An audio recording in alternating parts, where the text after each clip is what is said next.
Bakit kailanman ay hindi isusuko ng China ang South China Sea? Sila ba talaga ang nagmamay-ari nito? Ano bang meron sa dagat na ito? At bakit maraming bansa ang nag-aagawan dito? Sa video na ito, yan ang ating aalamin. Una muna, tignan muna natin ang mapa. Makikita na sa pagitan ng Pilipinas, Vietnam, Malaysia, Brunei at China ay may napakalaking dagat na tinatawag na South China Sea.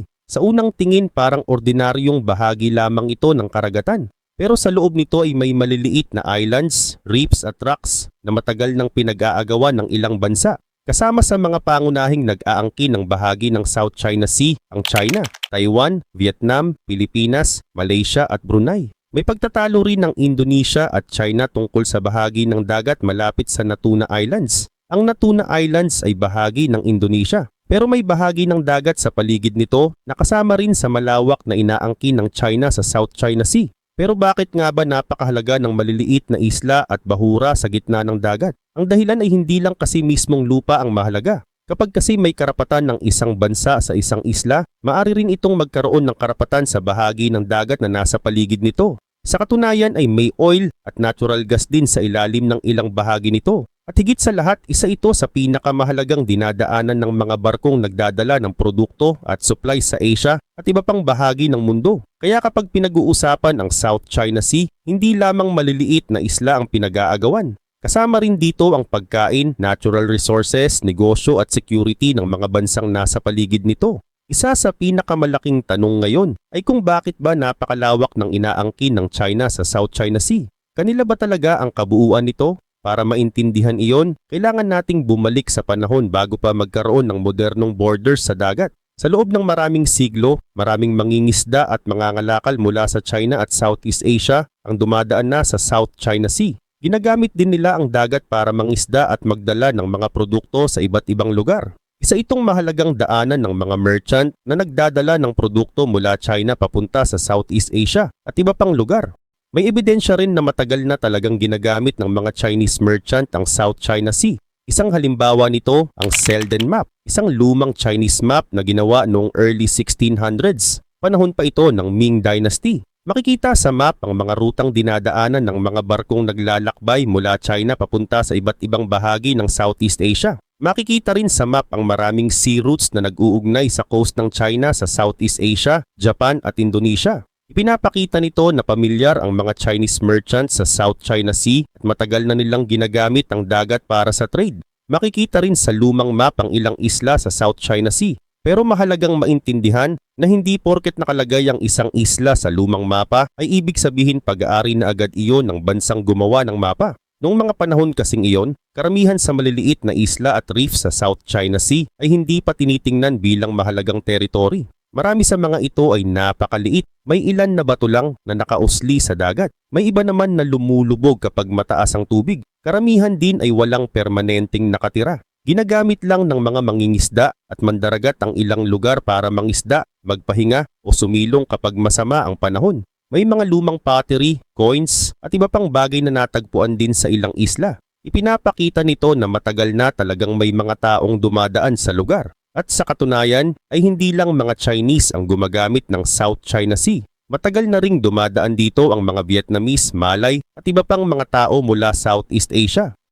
Kaya noon ginagamit ang South China Sea bilang daanan ng mga barko at lugar ng pangingisda. Hindi pa din malinaw noon kung aling bansa ang may hawak sa bawat maliit na isla. Nagbago lang ito nang dumating ang mga European country sa Southeast Asia.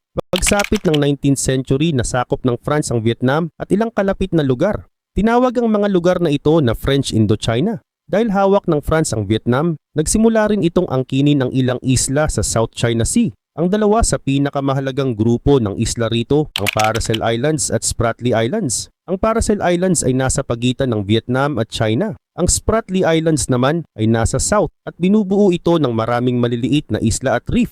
Noong early 1930s, inangkin ng France ang ilang bahagi ng Spratly Islands. Pero tumutol ang China. Habang nangyayari ito, lumalakas naman ang Japan sa Asia. Noong 1930s, sinakop ng Japan ang ilang bahagi ng China at pinalaki ang military nito. Nakita rin ng Japan na mahalaga ang mga isla sa South China Sea. Kahit maliit ang mga isla, pwede itong gamitin ng military para sa eroplano, barko at communication. Kaya noong late 1930s, kinuha ng Japan ang kontrol sa maraming isla sa South China Sea. Nang magsimula ang World War II, malawak na ang hawak ng Japan sa lugar. Pero noong 1945, natalo at sumuko ang Japan. Kaya kinailangan nitong bitawan ang mga isla at ibang lugar na nasakop nito. Dito nagsimula ang bagong problema. Wala na ang Japan pero maraming bansa ang nagsabing may karapatan sila sa mga isla. Kasama rito ang China at Vietnam. May claim din noon ang France dahil kontrolado pa nito ang Vietnam. Sa mga sumunod na taon, may iba pang bansa sa Southeast Asia na gumawa rin ng sariling claim. Kaya lalo pang naging komplikado ang pag-aagawan sa South China Sea.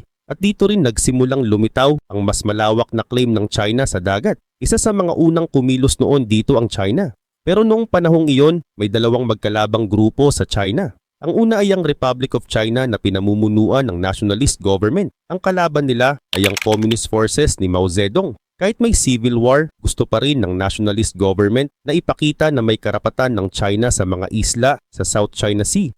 Kaya noong 1946, nagpadala sila ng mga barko at opisyal sa Paracel at Spratly Islands. Naglagay sila ng flag sa ilang isla bilang tanda na inaangkin ng China ang mga lugar na iyon. Pagkatapos noong 1947, naglabas ang Republic of China ng bagong mapa. Makikita rito ang isang malaking U-shaped line sa South China Sea. May 11 dashes ang line, kaya tinawag itong 11-dash line. Kasama sa loob ng line ang Paracel Islands, Spratly Islands at iba pang maliliit na isla. Pero hindi malinaw kung ang inaangkin ba ng China ay ang mga isla lang o pati ang malaking bahagi ng dagat sa loob ng line. Noong 1949, nanalo ang Communist Forces ni Mao Zedong sa Civil War. Itinatag nila ang People's Republic of China sa mainland China.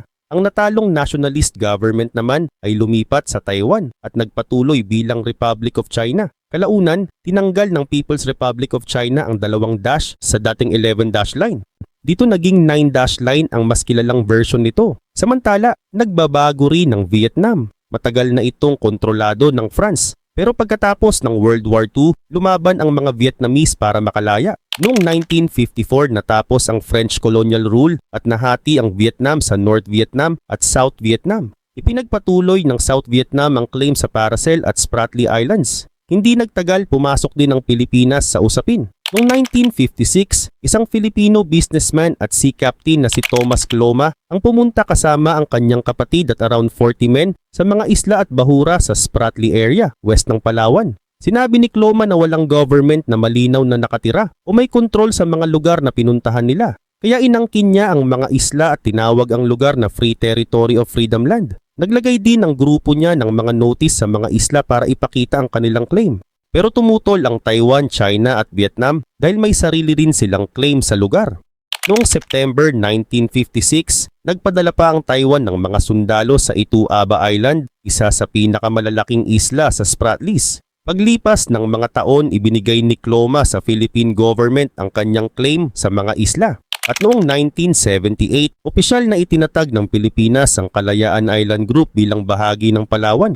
Kalaunan, gumawa na rin ng sariling claim ang Malaysia at Brunei sa ilang bahagi ng South China Sea.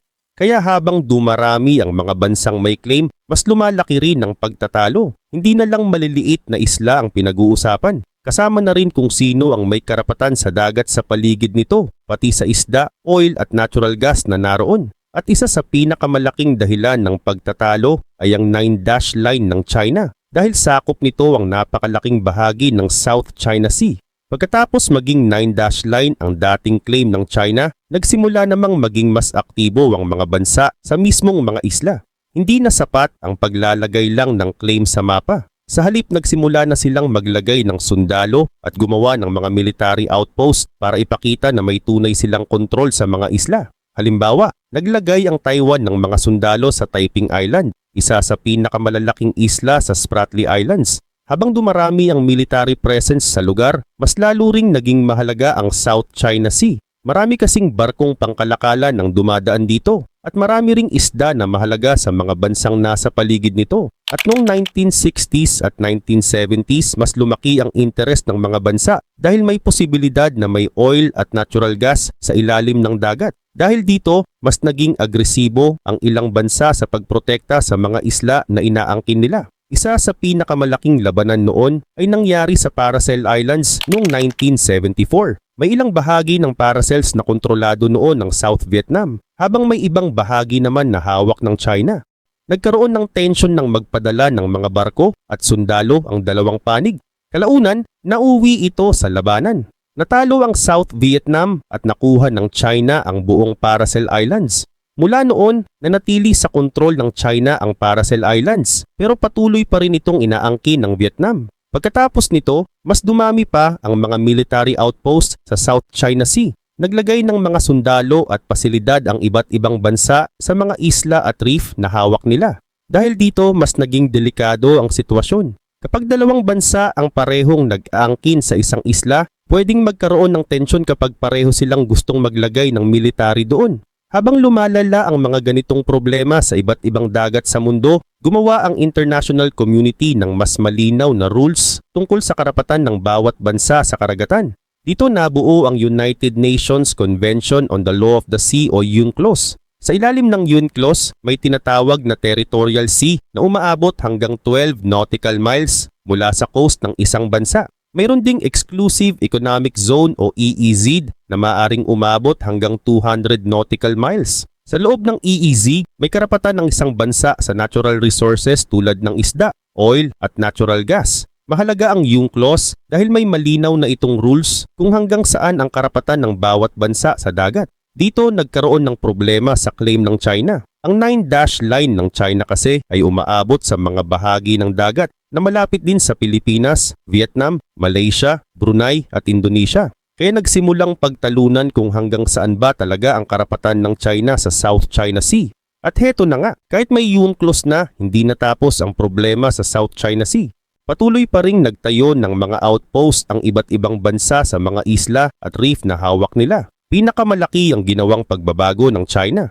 Mula around 2013, nagsimulang palakihin ng China ang ilang reef sa Spratly Islands. Gumamit sila ng mga barko para kumuha ng buhangin mula sa ilalim ng dagat at ilagay ito sa ibabaw ng mga reef. Sa ganitong paraan, nakagawa ang China ng mas malalaking artificial islands. Kalaunan, nagtayo rin sila rito ng mga runway, radar, buildings at iba pang pasilidad. Pero may mahalagang rule sa UNCLOS. Hindi porkit gumawa ang isang bansa ng artificial island ay magkakaroon na ito ng bagong 200 nautical mile EEZ. Ang artificial island ay isla na ginawa o pinalaki ng tao. Kaya sa international law, hindi ito binibigyan ng parehong karapatan na maaring makuha ng isang natural na isla. At kahit natural na bato ang isang lugar, hindi rin automatic na mayroon itong sariling EEZ. Ayon sa UNCLOS, kung ang isang bato ay hindi kayang suportahan ng normal na tirahan ng tao o sariling economic life, wala itong sariling 200 nautical mile EEZ. Mahalaga ang rule na ito dahil maraming pinag-aagawang lugar sa Spratly Islands ay maliliit na reef at bato lamang. Dahil dito, naging malaking tanong kung gaano kalaking bahagi ng dagat ang pwedeng i-claim sa mga lugar na yun. Para sa Pilipinas, naging seryoso ang problema dahil may mga bahagi ng 9-dash line ng China na umaabot sa loob ng EEZ ng Pilipinas. Kaya noong 2013, dinala ng Pilipinas ang usapin sa isang International Arbitration Tribunal sa ilalim ng UNCLOS. Hindi hiniling ng Pilipinas na magdesisyon ng tribunal kung sino ang may-ari ng lahat ng isla. Ang pangunahing tanong ay kung ano ang karapatan ng bawat bansa sa dagat ayon sa UNCLOS at kung legal ba ang malawak na maritime claims ng China. Tumanggi ang China na lumahok sa kaso. Para sa Chinese government, walang karapatan ng tribunal na desisyonan ng usapin at dapat ay direktang pag-usapan ng China at Pilipinas ang kanilang dispute. Pero nagpatuloy ang kaso. Noong July 12, 2016, inilabas ng tribunal ang desisyon. Isa sa pinakamahalagang bahagi ng ruling ay tungkol sa 9-dash line. Sinabi ng tribunal na walang legal na basehan para magkaroon ng China ng special historic rights sa resources sa mga bahagi ng dagat na lampas sa karapatang ibinibigay sa China ng UNCLOS. Sinuri rin ng tribunal ang mga pinag-aagawang lugar sa Spratly Islands. Ayon sa tribunal, ang mga isla at reef na sinuri nila sa Spratly Islands ay hindi sapat para magkaroon ng sariling EEZ na umaabot ng 200 nautical miles. Pero hindi ibig sabihin na nagdesisyon ng tribunal kung kaninong bansa ang bawat isla. Hindi iyon ang sakop ng kaso. Ang desisyon ay tungkol sa karapatan sa dagat at resources sa ilalim ng UNCLOS, hindi tungkol sa final ownership ng mga isla. Pero hindi tinanggap ng China ang ruling. Hanggang ngayon sinasabi ng Chinese government na may sovereignty at maritime rights ang China sa South China Sea batay sa history at sa kanilang sariling pagtingin sa international law. Patuloy din nilang sinasabing hindi valid ang 2016 arbitration ruling. Dito makikita kung bakit napakahirap ayusin ng South China Sea dispute. Para sa UNCLOS, may malinaw na rules kung paano sinusukat ang karapatan ng isang bansa sa dagat. Pero para sa China, mahalaga rin ang historical claim nito sa mga isla at sa mga karapatang sinasabi nitong matagal nang konektado sa mga lugar na iyon. Samantala, ginagamit din ng Pilipinas, Vietnam, Malaysia at iba pang bansa ang international law at sarili nilang historical at territorial claims para ipagtanggol ang kanilang posisyon. Kaya hanggang ngayon, may mga lugar sa South China Sea na higit sa isang bansa ang nagsasabing kanila. At dahil may mga Coast Guard, military ships at fishing boats na kumikilos sa parehong lugar, pwedeng magkaroon ng tensyon kahit walang gustong magsimula ng digmaan. Pero may mas malaking tanong, paano kung hindi na lang banggaan ng barko, water cannon o harangan ang mangyari? Paano kung magkaroon na talaga ng putukan at may mapatay na sundalo? Dito maaring maging mas delikado ang problema. Sa ngayon karamihan sa tensyon sa South China Sea ay hindi pa direktang gera. Mas madalas na Coast Guard vessels ang nagkakaharap. May pagharang sa barko, may paggamit ng water cannon, may banggaan, may paglapit ng sobrang dikit ng mga barko, at may mga pagkakataong nasisira ang mga sasakyan at nasusugatan ang mga tao. Ginagawa ito ng mga bansa dahil gusto nilang ipakita na kontrolado nila ang isang lugar, pero ayaw din nilang umabot agad sa totoong gera. Pero may problema sa ganitong setup. Kapag maraming armed ships at military personnel ang palaging nagkakaharap sa maliit na lugar, pwedeng magkaroon ng isang aksidenteng hindi planado. Halimbawa, pwedeng magbanggaan ng dalawang barko. Pwedeng isipin ng isang side na sinasadya ang ginawa ng kabilang side. Pwedeng may sundalong magpaputok dahil akala niya aatakihin sila. At kapag may namatay, mas mahirap ng kontrolin ang magiging reaksyon ng dalawang government. Diyan maaring magsimula ang tinatawag na escalation. Simple lang ang ibig sabihin nito. Maliit muna ang problema. Pagkatapos gumaganti ang kabilang side, gaganti ulit ang isa, hanggang sa mas lumalaki ng lumalaki ang labanan. Halimbawa, isipin natin na nagkaroon ng seryosong insidente sa pagitan ng Pilipinas at China. May Philippine government vessel na nasa South China Sea. Hinarang ito ng Chinese vessel. Nagkaroon ng banggaan. Pagkatapos nagkaroon ng putukan at may namatay na Filipino military personnel. Hindi ibig sabihin na automatic nang magsisimula ang malaking gera. Ang unang gagawin ng Pilipinas ay alamin kung ano talaga ang nangyari. Sinadya ba ang attack? Military ba ang umatake? Coast Guard ba? May utos ba mula sa government? O isang insidente lang na lumala dahil sa maling desisyon ng mga tao sa lugar? Mahalaga ang mga tanong na ito dahil may Mutual Defense Treaty ang Pilipinas at United States. Ang treaty na ito ay pinirmahan noong 1951. Sa ilalim nito kinikilala ng dalawang bansa na ang armed attack laban sa isa ay maaring maging panganib din sa isa. At malinaw na sinabi ng United States sa mga nakaraang taon na sakop nito ang armed attack laban sa Philippine Armed Forces, government ships at aircraft kasama ang Philippine Coast Guard sa South China Sea. Pero may isang bagay na kailangang malinaw. Hindi ibig sabihin ng treaty na kapag may isang banggaan, automatic na magpapadala agad ng American fighter jets at magsisimula ng gera laban sa China. Kailangang tingnan muna kung ang nangyari ay maituturing na armed attack. Ibig sabihin, may political at military decisions munang kailangang gawin. Pwedeng magsimula ito sa consultation ng Pilipinas at United States. Pwedeng dagdagan ng Amerika ang military presence nito sa lugar. Pwedeng magpadala ng intelligence, surveillance aircraft, ships at ibang support. Pwede ring dagdagan ng protection sa Philippine Forces. Pero kung malinaw na armado at seryosong attack ang ginawa laban sa Philippine military o government vessel, mas lalaki ang pressure sa United States na tumulong dahil iyon mismo ang dahilan kung bakit may Mutual Defense Treaty ang dalawang bansa. At dito nagiging mas seryoso ang sitwasyon dahil ang China ay hindi maliit na bansa. Mayroon itong isa sa pinakamalalaking military sa mundo. May malakas itong navy, may fighter jets, may missiles, at mayroon ding nuclear weapons ang China. Ang United States naman ay isa ring nuclear power at may napakalaking military. Kaya kung direktang maglaban ang China at United States, hindi na lamang Pilipinas at China ang magiging problema. Pwede nang maapektuhan ng buong Asia-Pacific region. Pero kung mangyari yon, Sino nga ba ang posibleng kumampi sa Pilipinas? Ang pinakamalinaw ay ang United States dahil may formal mutual defense treaty ang Pilipinas at Amerika. Bukod dito, matagal nang magkasamang nagsasanay ang dalawang military sa pamamagitan ng balikatan at iba pang exercises. Mayroon ding Enhanced Defense Cooperation Agreement o EDCA. Sa ilalim nito, maaring gumamit ang American Forces ng ilang agreed locations sa Pilipinas para sa training, equipment at ibang defense activities. Hindi ibig sabihin na pag-aari ng United States ang mga lugar na ito. Philippine bases pa rin ng mga iyon. Pero nakakatulong ang EDCA para mas mabilis na makapag-coordinate ang dalawang military kapag may emergency. May iba ring bansang malapit na defense partner ng Pilipinas. Isa rito ang Japan. Sa mga nakaraang taon, mas lumalim ang military cooperation ng Pilipinas at Japan. May reciprocal access agreement na rin ang dalawang bansa. Simple lang ang purpose nito. Mas pinapadali nito ang pagpasok ng Japanese Self-Defense Forces sa Pilipinas at Philippine Forces sa Japan para sa exercises at ibang agreed activities. Pero hindi mutual defense treaty ang agreement ng Pilipinas at Japan. Kaya kung magkaroon ng gera sa South China Sea, hindi automatic na obligadong lumaban ng Japan para sa Pilipinas. Ang gagawin ng Japan ay depende sa sitwasyon, sariling batas nito at desisyon ng Japanese government. Pero posible itong magbigay ng political support, intelligence, equipment, logistics o iba pang tulong kung magdesisyon ang Japan na gawin yun. Isa pang malapit na partner ng Pilipinas ang Australia. Regular ding nagsasanay ang Australian at Philippine military. May agreement ang dalawang bansa para payagan ang kanilang forces na magsagawa ng joint activities sa teritoryo ng isa't isa.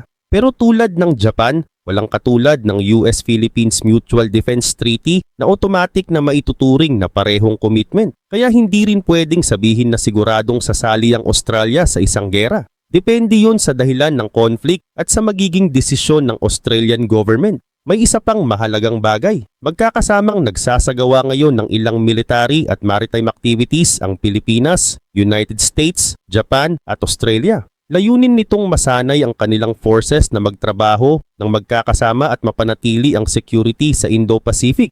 Kaya kung magkaroon ng malaking crisis, mas madali para sa mga bansang ito na mag-coordinate. Pero hindi pa rin ibig sabihin na automatic silang apat na sabay-sabay na papasok sa gera. Paano naman ang ibang bansa sa Southeast Asia? May sariling problema rin sa China ang Vietnam pagdating sa South China Sea. Inaangkin din ng Vietnam ang Paracel at Spratly Islands. May claim din ang Malaysia at Brunei sa ilang bahagi ng dagat. Ang Indonesia naman ay may pagtatalo sa China tungkol sa maritime rights malapit sa Natuna Islands. Pero hindi ibig sabihin na kapag nagkaroon ng gera ang Pilipinas at China ay automatic na sasama ang mga bansang ito sa Pilipinas. Bawat bansa ay may sariling interest na may sarili silang relasyon sa China at malaki rin ang trade ng maraming Southeast Asian countries sa China. Halimbawa, pwedeng suportahan ng isang bansa ang posisyon ng Pilipinas tungkol sa international law pero ayaw naman nitong magpadala ng sundalo sa gera. Posible ring manawagan sila ng ceasefire at negotiation kaysa pumili agad ng kakampihan. Ganito rin ang ASEAN. Ang ASEAN ay grupo ng mga bansa sa Southeast Asia na nagtutulungan sa economy, diplomacy at regional security. Pero hindi ito military alliance tulad ng NATO. Walang rule sa ASEAN na kapag inatake ang isang member ay automatic na makikipagdigma ang lahat ng ibang members. Kaya kung magkaroon ng armed conflict sa South China Sea, mas malamang naunang subukan ng ASEAN na pigilan ang paglawak ng gera sa pamamagitan ng diplomacy. Ngayon naman, sino ang maaring kumampi sa China? Dito kailangan ding maging maingat. Matalik ang China at Russia sa maraming usapin. Malalim ang military, economic at political cooperation nila. Regular din silang nagsasagawa ng military exercises. Pero hindi ibig sabihin na may automatic na obligasyon ng Russia na makipagdigma para sa China sa South China Sea. Kaya hindi tama na isipin agad na kapag naglaban ang Pilipinas at China, automatic na magiging China at Russia laban sa Pilipinas at Amerika. Mas komplikado ang totoong geopolitics kaysa ganoon. Maaring suportahan ng Russia ang China sa diplomacy. Maaring magkaroon ng economic o military cooperation. Pero kung sasali ba talaga ang Russia sa isang gera, ibang desisyon na yun. May malapit ding relasyon ng China at North Korea. May lumang treaty ang dalawang bansa tungkol sa friendship at mutual assistance. Pero kahit dito, hindi rin ibig sabihin na automatic na magpapadala ang North Korea ng sundalo dahil lamang may maritime clash sa South China Sea. Depende yun sa eksaktong dahilan ng gera at sa magiging desisyon ng kanilang government. Kaya kung tatanungin kung sino ang magkakampi, ang pinakasimpleng sagot ay ganito. Sa panig ng Pilipinas, ang United States ang may pinakamalinaw na treaty commitment. Ang Japan at Australia ay malalapit na defense partners at maaaring tumulong, pero hindi automatic ang kanilang pagpasok sa gera. Ang Vietnam, Malaysia, Brunei at Indonesia ay mayroon ding sariling interes sa South China Sea, pero hindi sila obligadong lumaban para sa Pilipinas. Sa panig naman ng China, meron itong malalapit na partner tulad ng Russia at North Korea, pero hindi rin automatic na sasali ang mga bansang yon. At dito natin masasagot ang mas malaking tanong. Kapag nagkaroon ba ng gera sa South China Sea, World War III na agad? Hindi. Ang maliit na armed clash ay hindi automatic na World War III. Posibleng magkaroon ng limitadong labanan sa isang reef o isla at pagkatapos ay tumigil ang dalawang bansa. Posibleng mamagitan ng ibang government. Posibleng magkaroon ng emergency meeting. Posibleng umatras ang mga barko para hindi na lumaki ang problema. Sa katunayan, malaking bahagi ng ginagawa ng mga military at diplomat ngayon ay para maiwasang mangyari ang mas malaking gera. Pero pwedeng maging mas mapanganib kung sunod-sunod ang escalation. Halimbawa, kung may Philippine vessel na inatake at pagkatapos ay pumasok ang United States.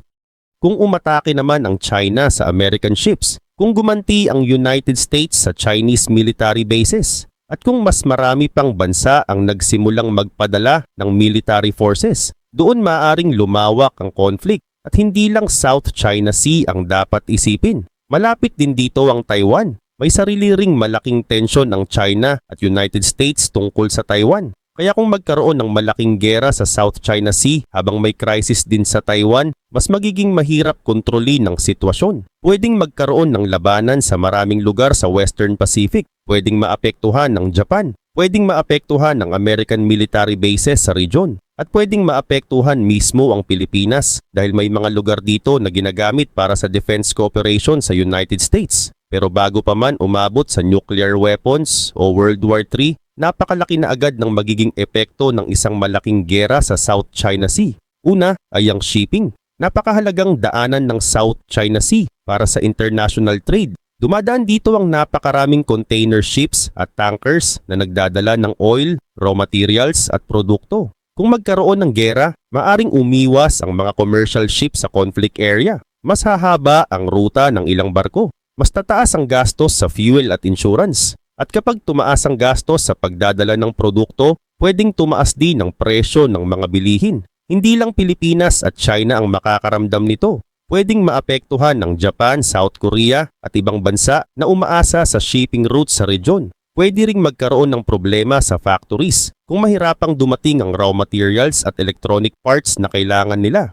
Maari ring tumaas ang presyo ng oil kung maantala ang mga tanker. At kapag tumaas ang fuel, pwedeng sumunod ang presyo ng transportasyon, pagkain at iba pang produkto. Pangalawa ay ang pangingisda. Milyon-milyong tao sa mga bansang nasa paligid ng South China Sea ang umaasa sa dagat para sa pagkain at trabaho. Kapag naging war zone ang isang bahagi nito, hindi basta makakalabas ang mga mangingisda. Pwedeng mawala ang kanilang kabuhayan. Pwede ring mabawasan ang supply ng isda sa mga market. Pangatlo ay ang epekto sa ordinaryong Filipino. Kung magkaroon ng malaking military conflict, hindi ibig sabihin na lahat ng lugar sa Pilipinas ay magiging battlefield. Pero maaring maapektuhan ang economy. Pwedeng tumaas ang presyo ng fuel, pwedeng bumagal ang trade, pwedeng bumaba ang tourism, pwedeng magkaroon ng problema sa trabaho at negosyo. At kung lumaki talaga ang gera, magiging mahalaga rin ang mga military base, airport at port ng Pilipinas. Kaya napakalaki ng dahilan kung bakit ayaw ng mga bansa na umabot sa puntong iyon. At mayroon pang isang bagay na lalong nagpapadelikado sa anumang gera sa pagitan ng China at United States. Pareho silang may nuclear weapons. Pero hindi ibig sabihin na kapag nagkaroon ng putukan sa dagat ay gagamit agad sila ng nuclear bomb. Napakalaking hakbang ng paggamit ng nuclear weapon. Alam ng dalawang bansa na kapag nagsimula ang nuclear war, mahirap malaman kung saan ito matatapos. Kaya mas malamang nasubukan muna nilang panatilihing limitado ang anumang conflict.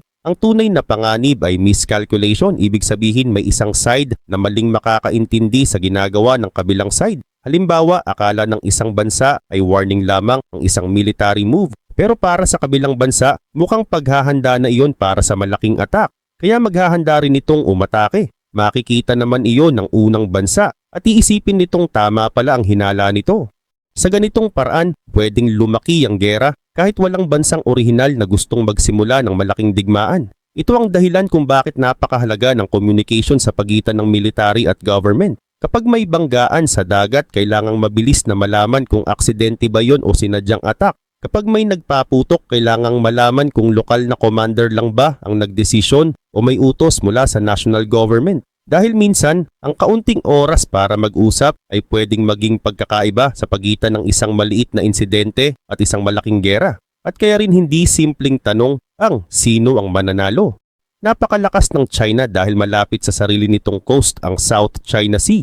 Mas madali para rito na gumamit ng military bases, fighter jets at missiles mula sa mainland at sa mga base na ginawa nito sa mga isla.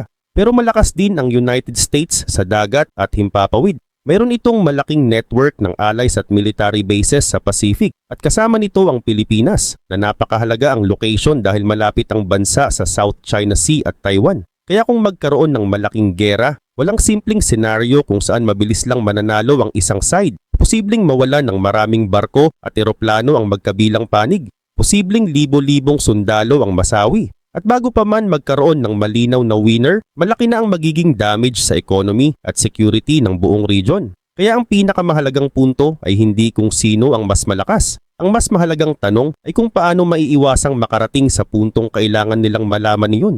Sa ngayon patuloy pa ring lumalakas ang defense cooperation ng Pilipinas sa United States, Japan at Australia. Kasabay nito, patuloy ding pinapalakas ng China ang presensya nito sa South China Sea. Pero kahit lumalakas ang military preparation ng magkabilang panig, hindi ibig sabihin na gusto nilang magkaroon ng gera. Sa isang lugar na napakaraming barko, sundalo at competing claims, ang malakas na military ay ginagamit din bilang deterrence. Ibig sabihin, gusto mong ipakita sa kalaban na masyadong mahal ang magiging kapalit kung aatakihin ka niya. Ang problema kapag pareho itong ginagawa ng dalawang panig, mas marami ring military forces ang nagkakaharap. Kaya ang South China Sea ay parang isang lugar kung saan sabay na ginagawa ng mga bansa ang dalawang bagay. Naghahanda sila kung sakaling magkaroon ng gera. Pero kasabay nito, sinusubukan din nilang pigilan ng gera na mangyari. At dito natin makikita kung bakit napakahalaga ng mga maliliit na isla at reef na pinag-usapan natin mula sa simula. Hindi dahil malaki ang lupa nila, kundi dahil nasa gitna sila ng isang dagat na mahalaga sa trade, pagkain, energy at military security ng maraming bansa. Isang maling desisyon sa isa sa mga reef na ito ay maaring manatiling maliit na local incident. Pero kung sunod-sunod ang maling desisyon, maaari nitong hilahin ang Pilipinas at China sa mas malaking conflict.